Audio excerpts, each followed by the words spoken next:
വളരെ ഈസി ആയിട്ട് തയ്യാറാക്കാൻ പറ്റുന്ന ഒരു കറിയുടെ റെസിപ്പി ആയിട്ടാണ് വന്നിരിക്കുന്നത്. അതിനായിട്ട് ചെറിയുള്ളി, വെളുത്തുള്ളി, തക്കാളി അരിഞ്ഞു വെച്ചിട്ടുണ്ട്.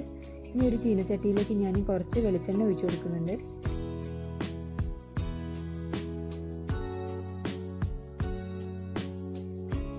എണ്ണ ചൂടായി കഴിയുന്ന സമയത്ത് അതിലേക്ക് കുറച്ച് കടുകിട്ട് കൊടുത്ത് ഒന്ന് പൊട്ടിച്ചെടുക്കാം കേട്ടോ. അതിലേക്ക് ചെറിയുള്ളി ചെറുതായിട്ട് അരിഞ്ഞത് ചേർത്ത് കൊടുക്കാം. അതിനുശേഷം വെളുത്തുള്ളിയും ചേർത്ത് നന്നായിട്ടൊന്ന് വഴറ്റിയെടുക്കണേ.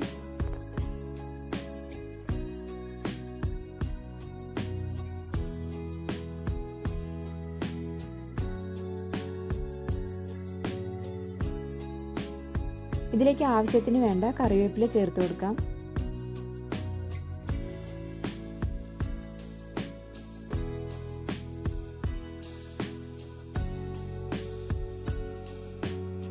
ഉള്ളിയൊക്കെ ചൂടായി വരുന്ന സമയത്ത് അതിലേക്ക് ഉലുവ പൊടിച്ചതും മുളക് പൊടിയും മല്ലിപ്പൊടിയും മഞ്ഞൾപ്പൊടിയും ഉപ്പും ചേർത്ത് നന്നായിട്ട് വഴറ്റിയെടുക്കണം. മുളകിൻ്റെയൊക്കെ പച്ചമണം മാറുന്നത് വരെ വഴറ്റി കൊടുക്കണേ.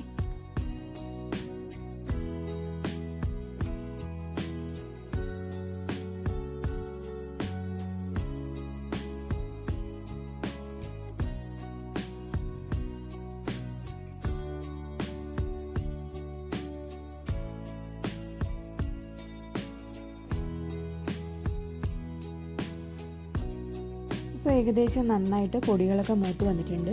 ഇനി അതിലേക്ക് അരിഞ്ഞു വെച്ച തക്കാളിയും ചേർത്ത് നന്നായിട്ട് വഴറ്റിയെടുക്കാം.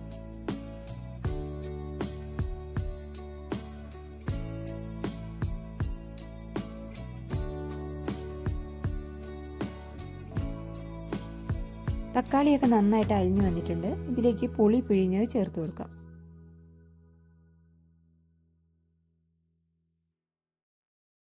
ഇനി ഇതിലേക്ക് ആവശ്യത്തിന് ചൂടുവെള്ളം ചേർത്ത് നന്നായിട്ട് വറ്റിച്ചെടുക്കണം കേട്ടോ. അപ്പോൾ കറി ഇത്രയേ ഉള്ളൂ. കറി റെഡി ആയിട്ടുണ്ട്. എല്ലാവരും ഒന്ന് ട്രൈ ചെയ്ത് നോക്കുക. ലൈക്ക് ചെയ്യുക, ഷെയർ ചെയ്യുക, സബ്സ്ക്രൈബ് ചെയ്യുക. Okay, thank you.